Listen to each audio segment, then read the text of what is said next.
With the Tigers steadily giving us joy and announcing their presence in the ongoing FIBA World Cup qualifiers, welcome to Sports Busstop, and I am Lisa, your sports talkative. As usual, I am not alone. I have my own girl here with me. Hi, Nengi. Oh, hi, Lisa. Yes, I'm here. My name is Nengi Adimola, but you can call me the Sports Amazon, and it's a pleasure to be here once more to talk sports. For saying that, you will never walk alone.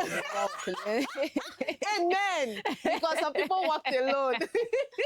Well, anyways, welcome to Sports Busstop. Today we are going to be delving into the world of basketball, where a name is currently trendy, talking about the one and only Bam Adebayo of the Miami Heat. We are going to be talking about the Tigers, how they demolished Colombia 70-37 is still a shocking thing for a lot of people around the world. And we're going to be diving into the world of MotoGP and looking at the Champions League a bit, because some people have been yabbing my club that we have not taken flights since this season. They took flight and came back with 5 goals in their bag. Crashing down. Like, it crashed. But anyways, moving down to Bam Adebayo. Bam is currently trending for, one of the biggest feats that has been achieved in the NBA. Yes. He currently had 83 points in their last match against the Washington Wizards. And there have been lots of controversies surrounding that, because a lot of people felt that he was undeserving of that, number one. Some people also said that it was foul baiting because he had lots of free throws. I mean, having 43 free throws and making 37 out of the 43 free throws. And he just moved the late Kobe Bryant, the Black Mamba, down to the third. He's second behind Wilton with 83 points. Wilton has 100, Kobe Bryant has 81. And lots of people have been saying that he's undeserving because they expected the likes of Kevin Durant, LeBron James, or Giannis Antetokounmpo to be the first to attempt such a record. And then you want to talk about the names that you just mentioned. Yes. The Kevin Durant, the Giannis, and what's his name now? LeBron James. Yes. All of these people you just mentioned called Bam Adebayo and congratulated him. Actually. Even Michael Jordan. Yes. Michael Jordan doesn't talk much, but he called and said, congratulations, guy. All of us did this game together. So it doesn't matter who scores those number of points first. Every other person has their own lane. Yes. Every other person has what they are also chasing. So yeah, it's not as if, I don't think Bam Adebayo was chasing it. I want to, but it just came. And he rose up to the occasion. He took it.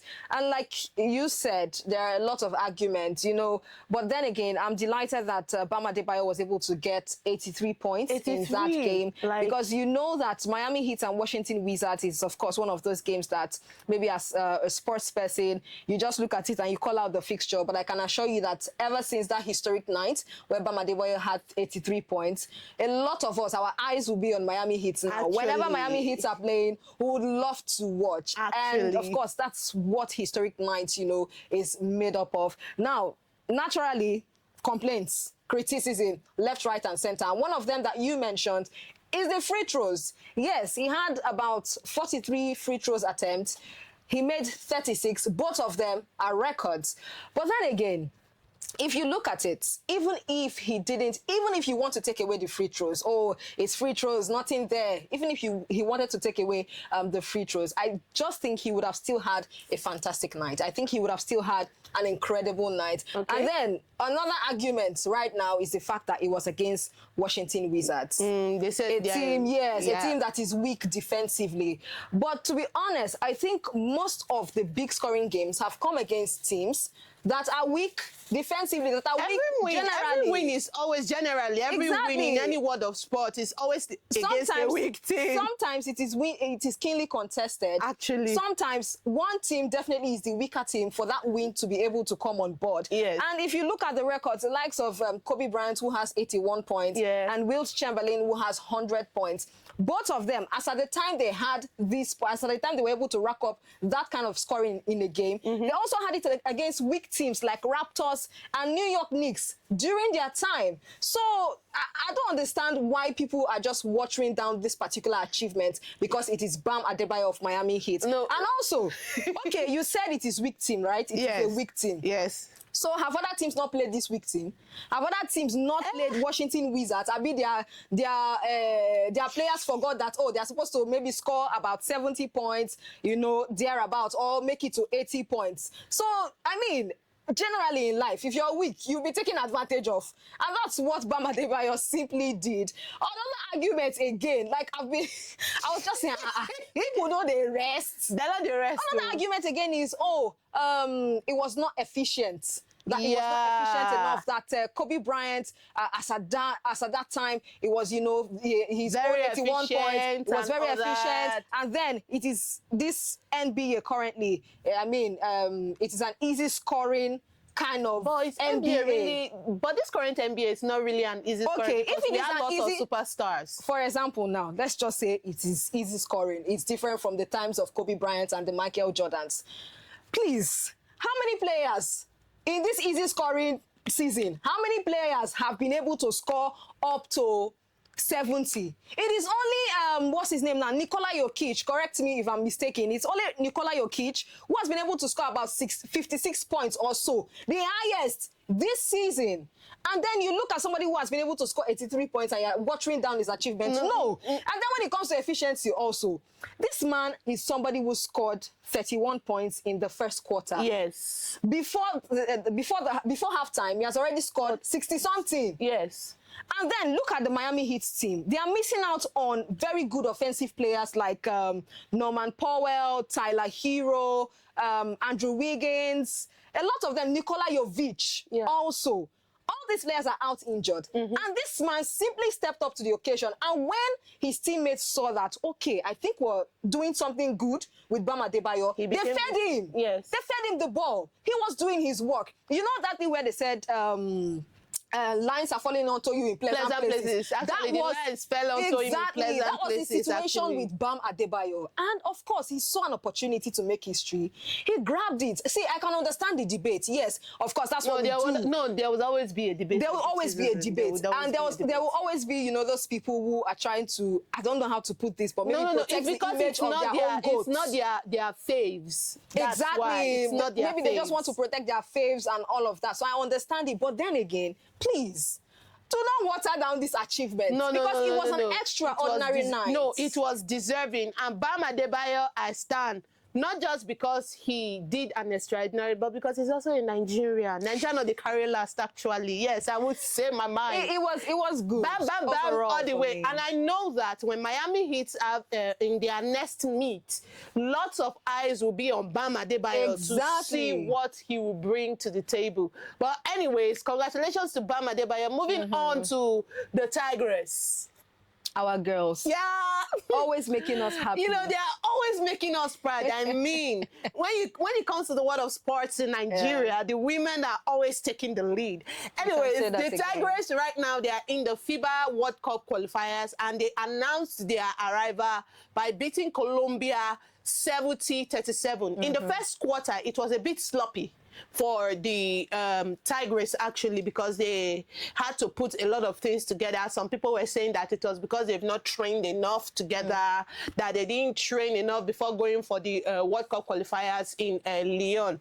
But they came back in the second quarter. In the second quarter, the Tigress decided the game. They were already in the lead, way in the lead. I mean, it was a struggle for Colombia. The likes of Ezine Kalu. Yeah. Oh, that lady was just everything with her blocks, her defense, you know, her assists and her rebounds. It was really wonderful. Then you talk about Victoria McCauley. She was the player of that particular match. She was the player of the game because she had 13 points, 6 rebounds, and 19 assists. See, I don't even know what to say right now. I'm just admiring Lisa. Because the thing is this: a lot of people are scared for the fact that they started on this good note, and their next opponent is not going to be an easy one for the Tigress. So the entire Tigress, the entire Nigeria-Colombia meet. How did you? Well, let me speak the truth. I didn't follow the game live, but then again, looking at. I was actually even trying to catch up with the highlights of this game, but it was not entering my head. But then, like you said, 70-37. Yeah. Fantastic.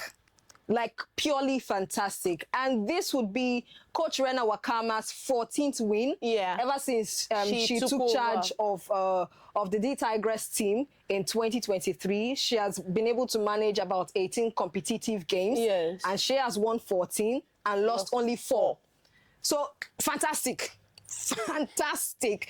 However, there is something I love about the FIBA World Cup qualification, Women's World Cup qualification system. There is something I love there because there's that advantage that inheres in that qualification system. And not that the likes of, just like Nigeria, Belgium, USA, Australia, they've also qualified. Yeah. Nigeria has also qualified for the FIBA Women's World Cup. Yeah. But then the system there is that even if you have qualified, despite your qualification status, you still have to participate competitively in the qualifiers, during the qualifiers. Yeah. Which I think the advantage is that for a team like Nigeria, for a team like the Tigress of Nigeria, whom their last competitive game was in August 2025, they really do need this. They are playing against Philippines, playing against South Korea, they've played Colombia, they play against France and Germany. This alone, this round-robin kind of World Cup qualifiers alone would give Coach Rena Wakama and the squad a very good time, an intense time to be able to figure out themselves tactically and, you know, to be able to come together with other technicalities just to make sure that they gel. Because these are the kind of things that, of course, we want. And we're not seeing it so much in football. For example, the Super Falcons, we've always talked about how lackluster and poor preparations they will always have before any WAFCON. We've also registered that. But this is a very good qualification system coming from FIBA, and that's one thing that I love about it. And just in case, because I know before you'll be seeing this video, the D Tigress would have played South Korea.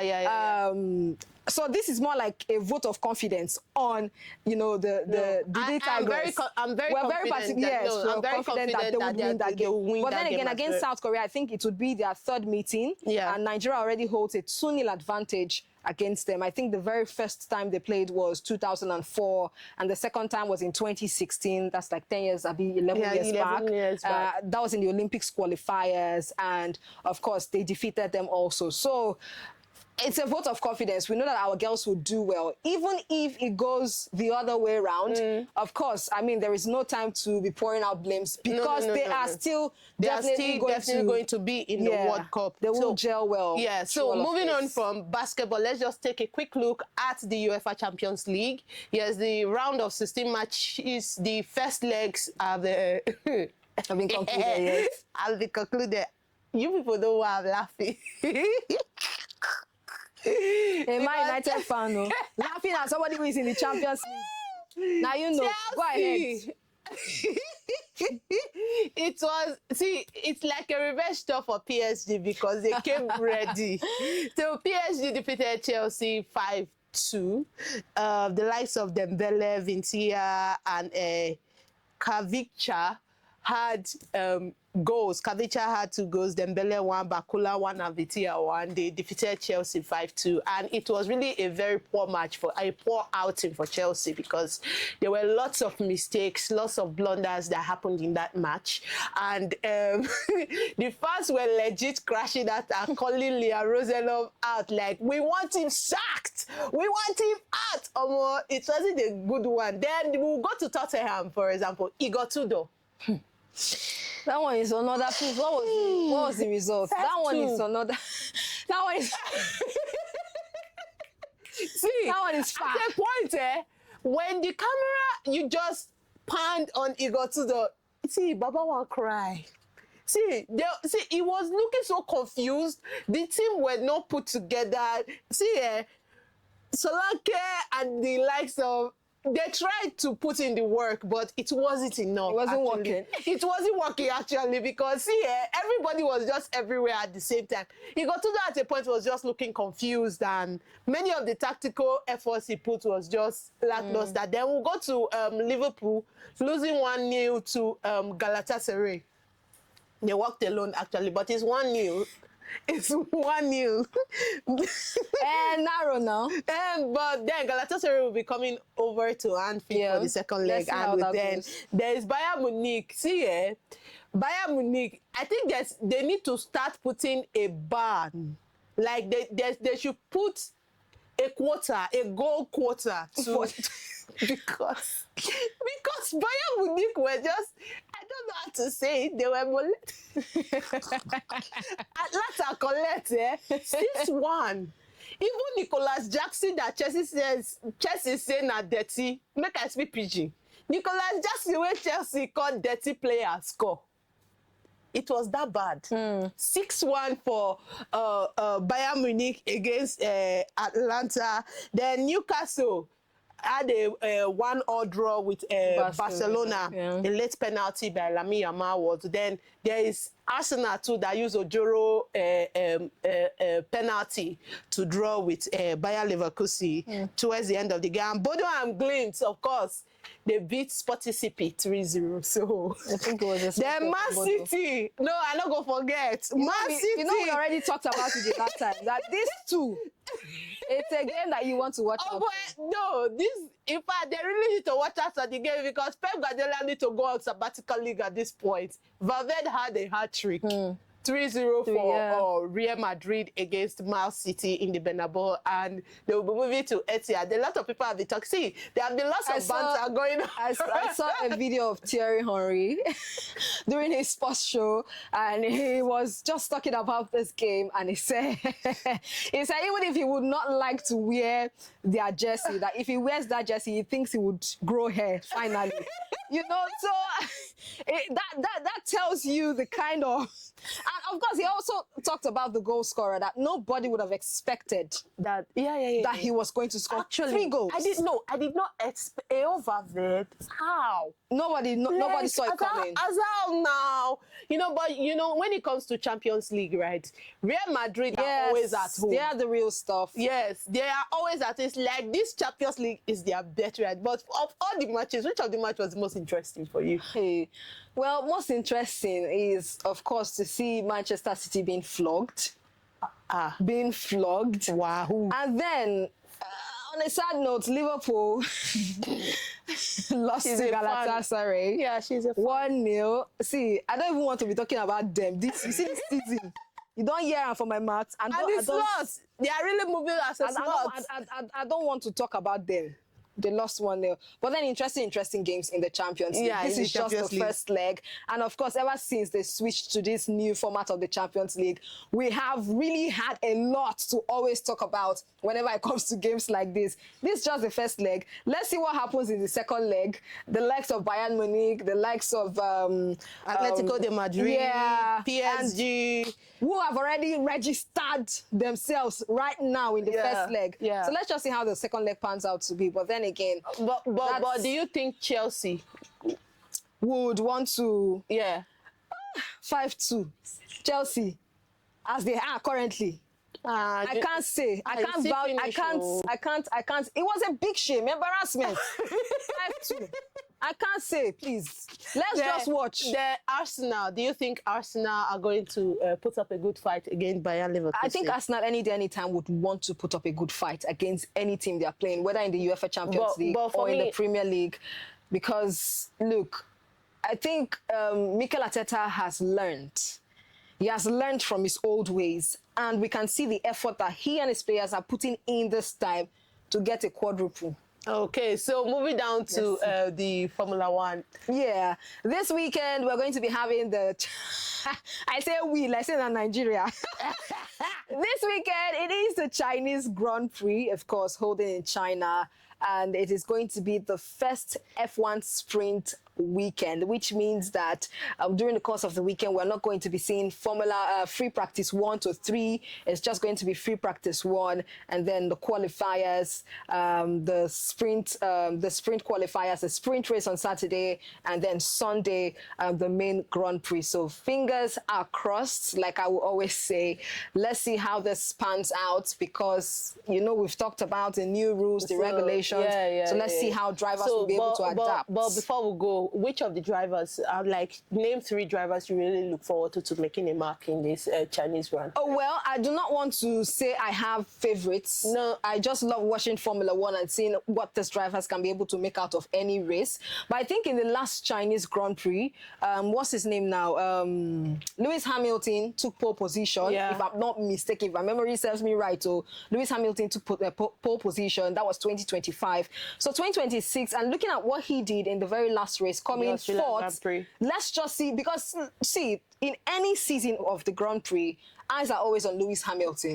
To see, because his switch into Ferrari has not really taken flight. So let's just see how it goes. But then again, favorites for this season, Mercedes, George Russell, Kimi Antonelli. Let's see how it goes. And don't forget that we have some rookies who might be making some shocking, who might shock us, who might surprise us at the end of the day. So yeah, let's just see how the Chinese Grand Prix is going to play out. But be sure that we are going to give you a recap on it. Okay, so that's all. We are going to be coming to the close of this particular episode. But before we go, right, this is just us telling you that there's a new segment on Sports Busstop where we bring fans together to banter about their teams. Yes, it's called the Taco Floor segment. So if you want to be a part of this banter journey, just share, like, subscribe to Sports Busstop, and leave a comment down below and say I am in, and we'll reach out to you so you can defend the honor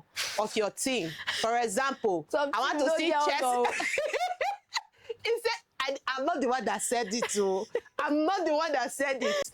As usual, I am Lisa, your sports talkative, and I have with me, of course, the beautiful Nengi NS Ademola, but you can call me the Sports Amazon. Thank you so much for watching. Yeah, see you guys in our next episode. Bye, guys.